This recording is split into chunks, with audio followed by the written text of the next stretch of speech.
In Austin, I'm Mark Mullins. Property owners in Austin are getting another way to get rid of graffiti on their buildings.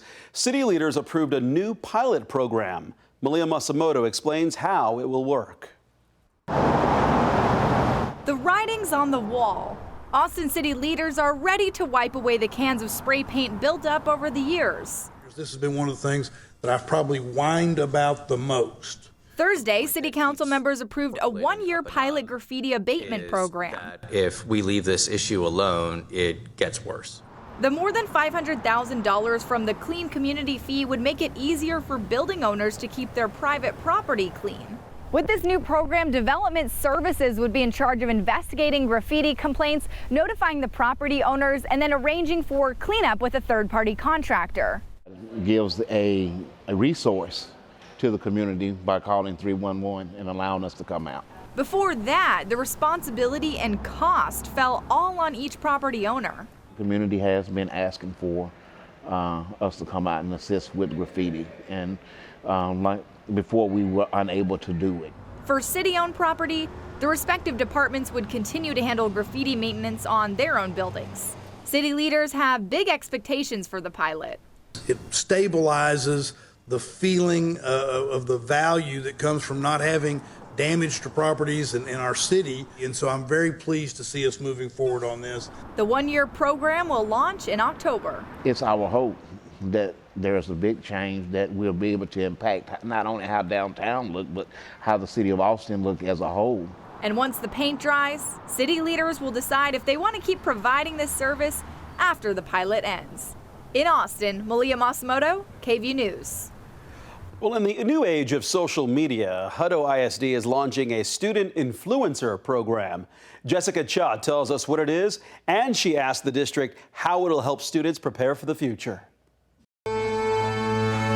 By the B. Students these days have a lot of activity options. Robotics club, I am in dance, and NJHS. And that's how Bianca Floric, a Hutto ISD 8th grader, likes it. I feel kind of empty when I'm not busy, so yes. All these options available, and yet Bianca says something is still missing. Like I wasn't able to share all the things I was doing and share how amazing our opportunities are. A platform to share it on. We started this year the Student Influencer Program. We're hoping to have maybe 12 to 15 students apply. At least 2 students at each of the middle and high schools will be chosen to create content for their school or the district's social media accounts, according to Alishka Padilla, the district's communication manager. Whether they're in athletics or drill team or cheer or robotics or science club or speech or debate, we want them to be able to tell their stories and their perspectives. Why an influencer program?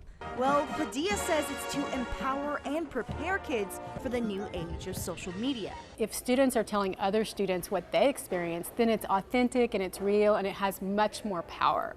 We also want to help students have experience in digital skills. So once a month, students will have to turn in 2 pieces of content covering a student game or a club they love or something about themselves. They say it's all in an effort to make social media a more positive experience. When can I sign up? Bianca doesn't actually have any social media, but says it's a good time to start.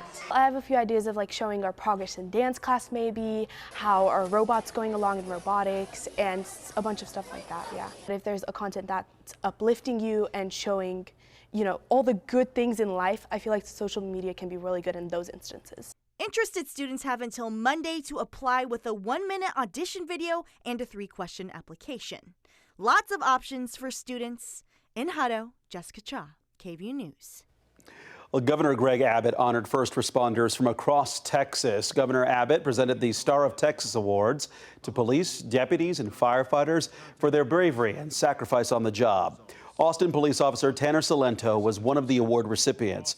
Back in April, he was seriously injured in the line of duty when a vehicle hit him. Governor Abbott says the Star of Texas Award goes to those who are a shining example of the very best the Lone Star State has to offer.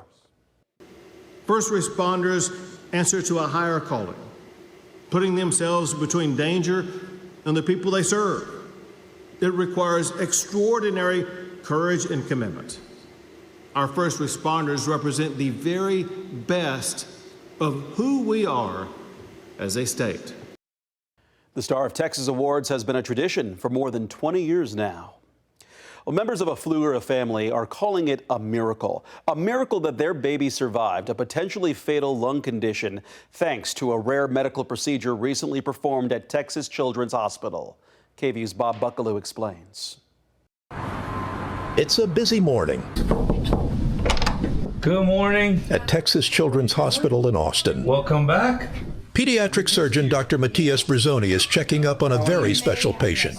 Meet Knox, 3 months old and every bit a survivor. Earlier this year, Knox underwent a rare and risky medical procedure. You did a good job. That's because he wasn't even born yet and was still inside his mother. This baby was diagnosed with a big lung mass. It pushes the heart out of the way and really compromises how the heart beats.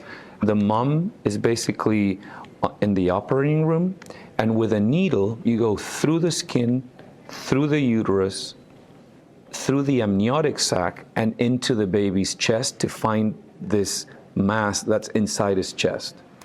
And through that needle, you advance the shunt, which is a catheter that's open-ended on both sides. One end is in the big balloon inside the baby's chest. The other end is in the amniotic fluid, which is a big cavity with lower pressure. So that's how we were able to decompress the lung. The heart gets back to the middle where it's supposed to live, and the pregnancy continues. Weeks later, immediately after Knox was delivered by C-section, a surgical team stepped in again and removed the shunt and a part of his lung. Knox spent several weeks in the ICU, but eventually was well enough to go home. He's very sweet. He smiles a lot when you make faces at him. Can I give you a hug? Oh yeah, of course. Thank you. The way that they work and the way that they operate and the way that they take care of other people's children like their own is a miracle. I know I'm biased, but he's the most beautiful baby I've ever seen. Bob Buckaloo, KVUE News. He is a beautiful baby there. Those are the headlines in Austin. I'm Mark Mullins.